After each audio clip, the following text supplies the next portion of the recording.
Alright, guys, so today we're gonna be reacting to Thomas Sowell and David Rubin about debunking systemic racism and having common decency. And about David Rubin, I don't know about this interview, the second part. I don't know. It's Thomas Sowell. I would like to hear his take on this. Make sure you like and subscribe. We're gonna jump into it. What would you do about our school systems? Oh my goodness! I'll try to be rational. Do try. They are so awful. The public has no idea. I'm reading a book about the schools, and the woman who's writing it, Diane Ravitch, is talking about how teachers have due process before they can be fired. Now, when you look into the facts of it, right down here, and I think it was Atherton, it cost $500,000 to fire one incompetent teacher. You don't have a big enough budget, And Right. in New York, you have something called the rubber room. These are teachers who are so incompetent that the principals don't want them in the classroom, and they get paid full salary, and they show up, and they accrue pension rights and so forth. And the last time, I forget how many millions of dollars are spent a year in New York paying for teachers who don't teach, and in fact don't do anything but show up at the same time as if they were teaching, and they read magazines or whatever they feel like doing.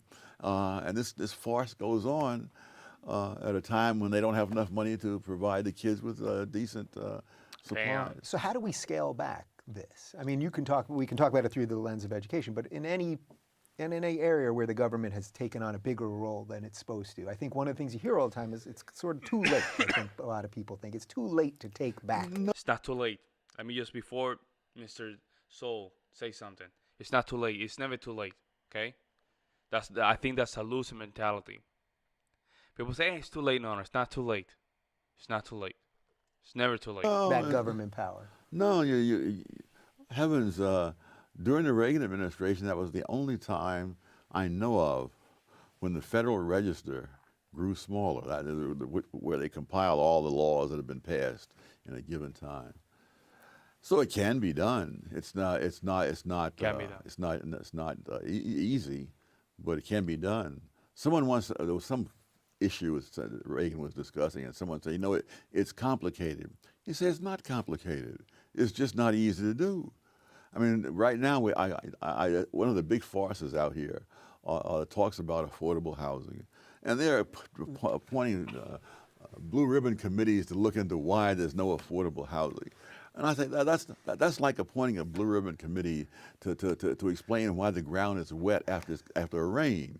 I mean, it's very simple. If you prevent people from building housing and the population is growing, you're going to have a housing shortage, and you won't have affordable housing. It's really, economics 1 during the first 2 weeks.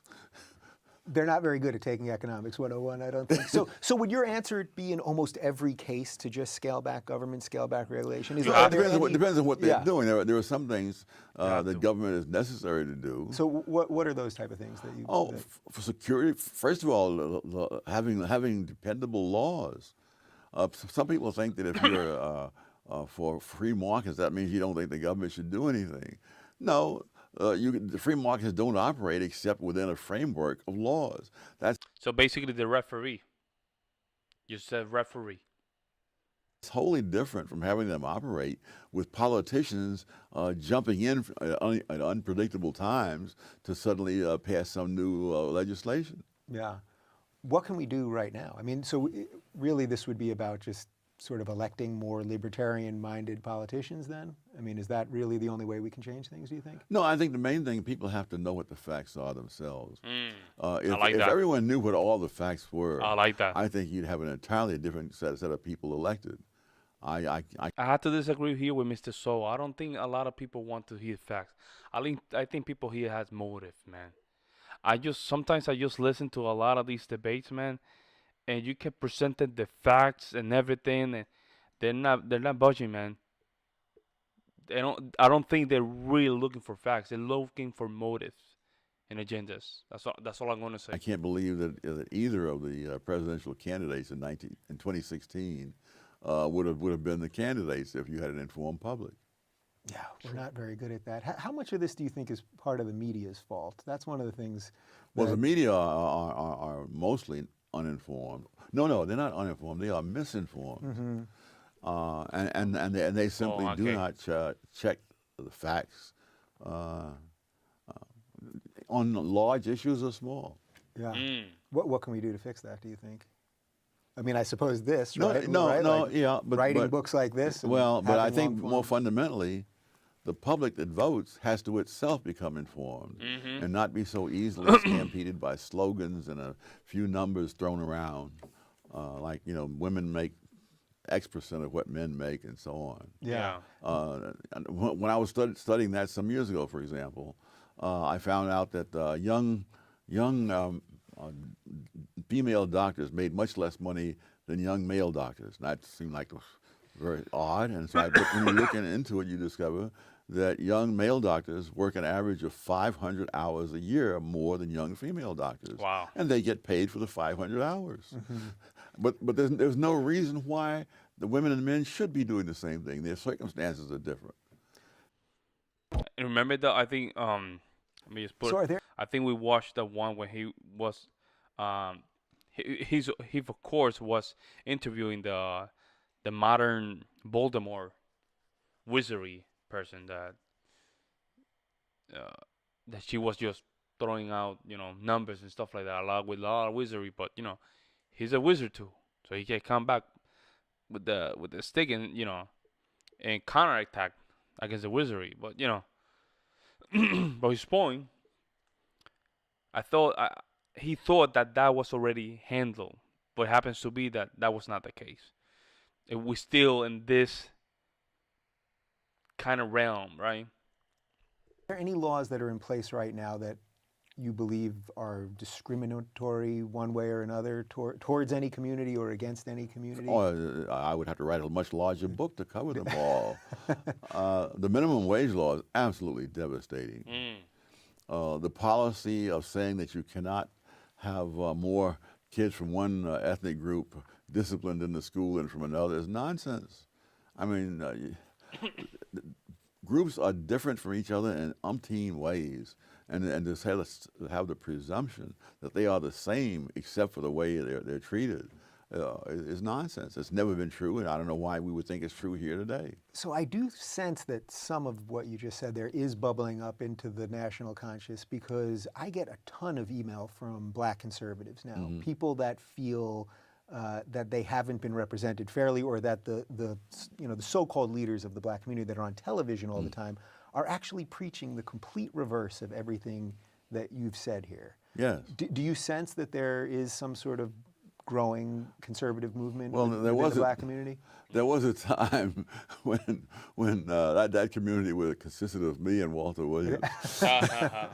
I know Walter used to say the two of us should never fly on the same plane, otherwise the whole movement will disappear if the plane goes down.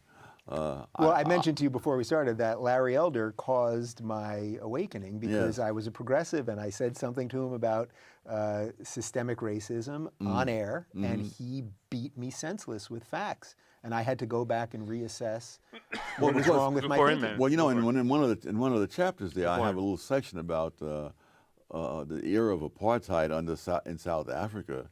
And I had that in there because there's so much argument about how much racism is there and so forth. And I said, let's test this hypothesis in a setting where there's absolutely no doubt of it. And that's apartheid in South Africa, with a government where blacks are not allowed to vote and so forth.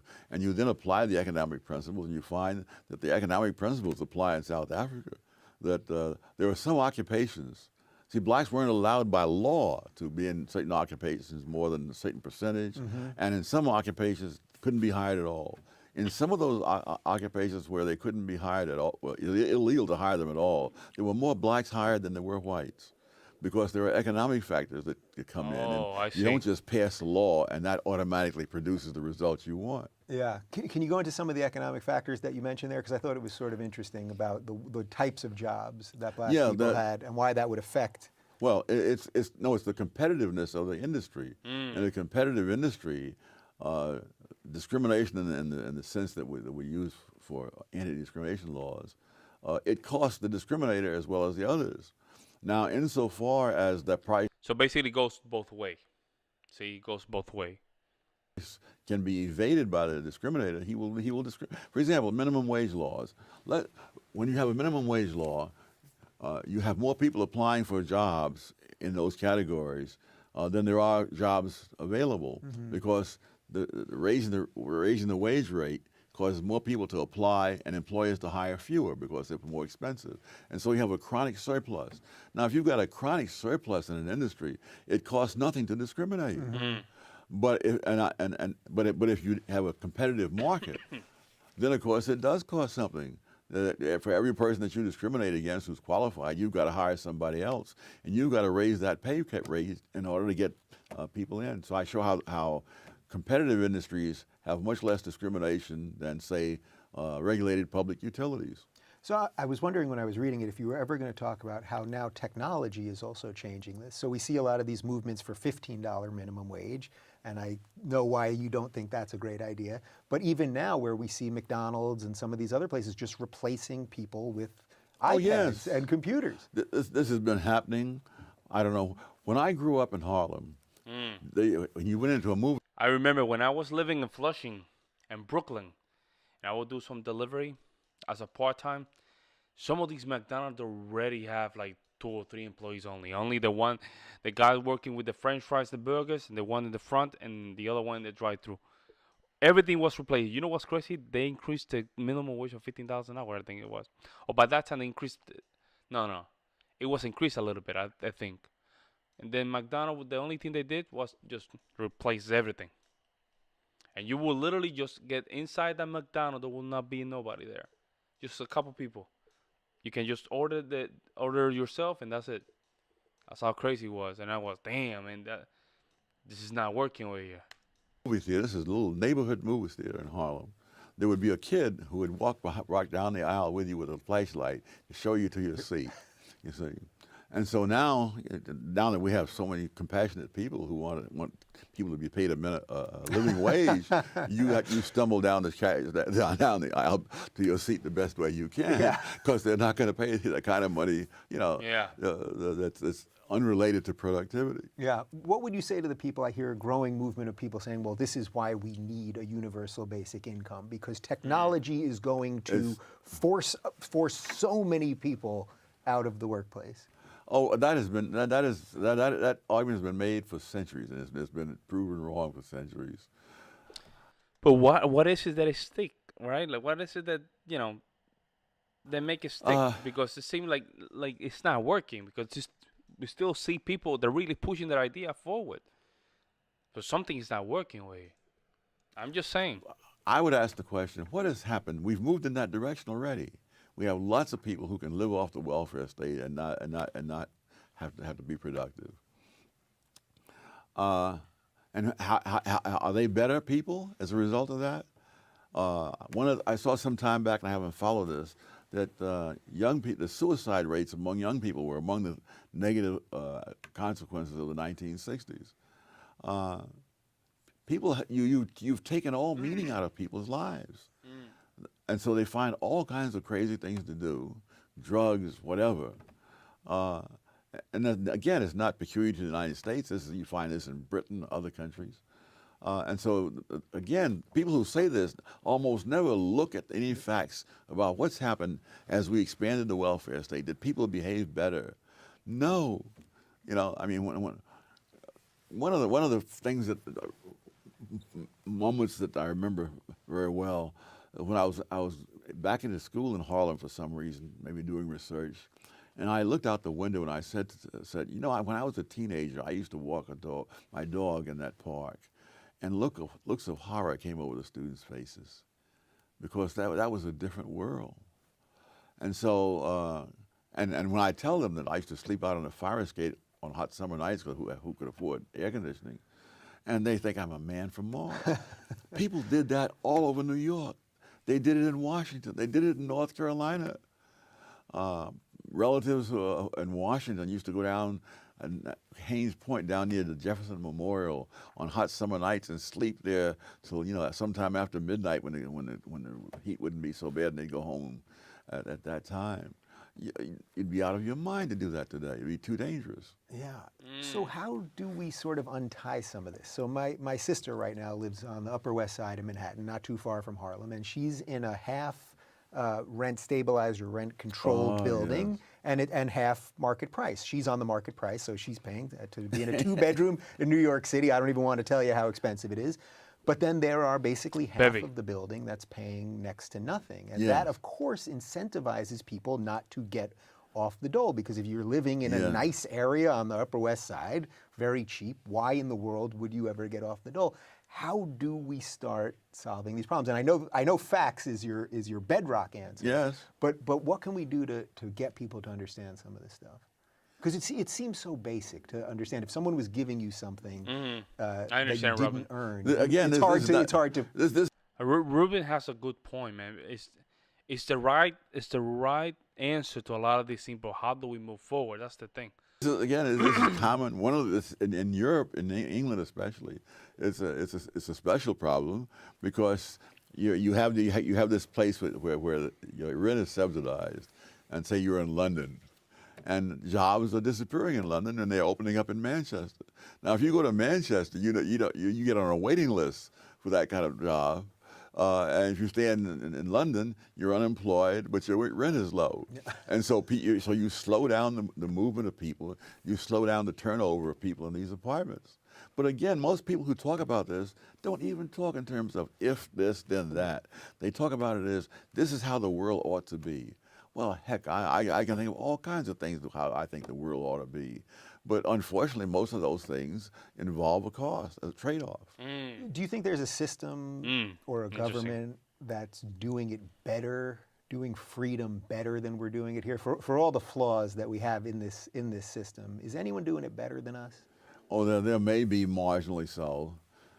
But I think most of the Western world is less free than it was, say, 30 years ago, 40 years ago. By what measurements do you view that? Wow. Oh, just the amount of regulations, things and also by consequences. I was reading Milton Friedman's. He and his wife had a joint autobiography, and she's looking at one point. She says looking back on the days when she would ride the IND subway in Manhattan, and what a joy it was. And she said in those long gone days, and the IND subway goes through Harlem. And Milton Friedman and his wife, when they were still courting, used to go dancing at the Savoy Ballroom. Very few people want to, and the famous theme song of Duke Ellington, "Take the A Train." The A Train goes right through Harlem on the IND line. And so Friedman, who was only 5'2", had no fear of being mugged or even accosted, and go there. And this was common. It's all about culture, man. I'm telling you, culture has a lot to do with it, man. I can guarantee you what kind of culture was there to today. Not even close, man. And music has a lot to do. I don't care. I used to be one of the believers that music has nothing to do with it. Music has a lot to do with it, man. It's culture. I mean, there was a black actress who used to get finished with play and her socializing afterwards. And at 1 o'clock in the morning, she said she would be taking the subway up to 155th Street and St. Nicholas Avenue by herself and walking home. Nobody does that these days. You're crazy. And so you do that, man. you have to look, one, at what are the facts? How did they change? And you don't simply say. The other thing is that they're saying the No Child Left Behind thing with Bush. There are kids who go to school to raise hell, and a handful of those can prevent the whole class from learning anything. Now, the logical thing would be to separate those kids out and let the ones who want to learn something, learn something. You can't do that because the ideology says no. And so you sacrifice whole generations of poor and minority kids for this ideology and this utopian notion. Yeah. And That we was end up in Bush, an though. odd dystopia, probably, Yeah, and Milton instead of a Friedman used to utopia. say, the best is the enemy of the good. Yeah. And of course, it would be better if everybody could be educated at the same time. It can't be done. So as someone that has survived the arrows and the venom that the left can throw at you, because I see a lot of this these days, I see even what they say to me, I find I get a lot of email from people saying, how can I be brave enough to do it? And I think it's particularly a unique situation for minorities that consider themselves conservative or libertarian or a little bit to the right. So I mentioned Larry Elder before, and of course you and my friend David Webb, and there are some more black conservatives than perhaps there used to be. Oh, no question about it. Yeah, there's a lot of much more now. Yeah, things are picking up, but I cannot imagine Walter Williams, Thomas Sowell just being the only two. Ooh, What would be if bro. someone's watching this right now and just needs that little extra bit of courage to start saying what No, they no, believe no, in?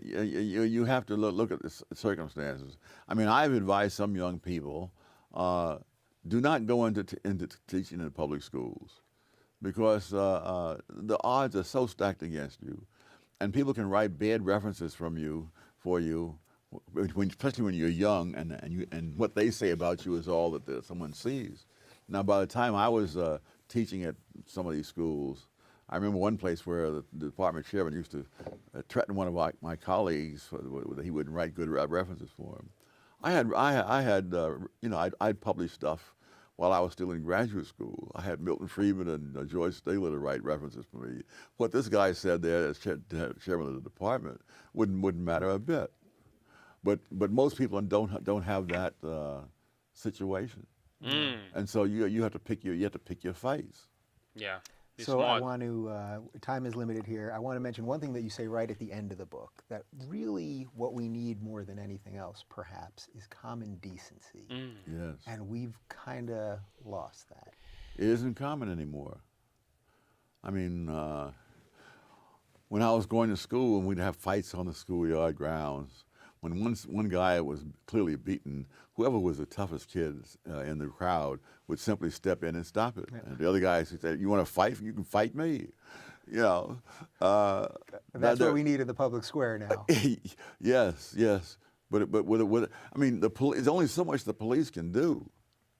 If you don't have common decency, the cops are not going to be able to handle it. And especially when everyone is second guessing it. I love it when people who have never fired a gun in their lives say, "Why do the cops fire so many guns?" Now, at one time, I taught pistol shooting in the Marine Corps. It doesn't surprise me in the slightest that they fired so many things under those conditions.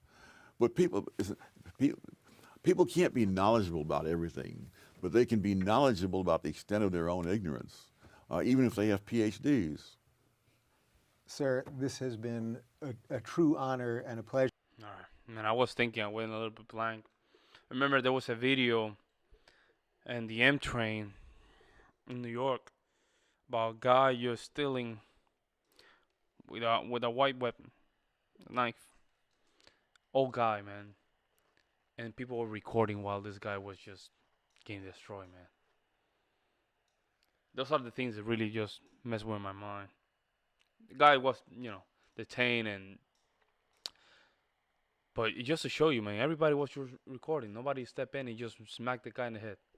I'm not here to just you know, incentivize violence, but common decency. I remember just watching that video. I couldn't believe it, man. I couldn't believe it, bro. I couldn't believe it. People just recording, and the guy just getting still. Man, wow, good interview. Good interview. Good interview. Wow, there's a lot of things to just tackle here, but Thomas Sowell, man, I'm gonna just keep bumping videos because I want to just get as much as I can from him. He's up there in age. Yes, it's important to just learn these things while he's alive. In that way, you can relate to him. Wow, good interview. Let me know what you guys think about his interview. You liked it? You guys disagree with him? There's a couple. There was one section that I disagree with him a little bit, but it's fine. But let me know what you guys think. With that, I'll see you in the next.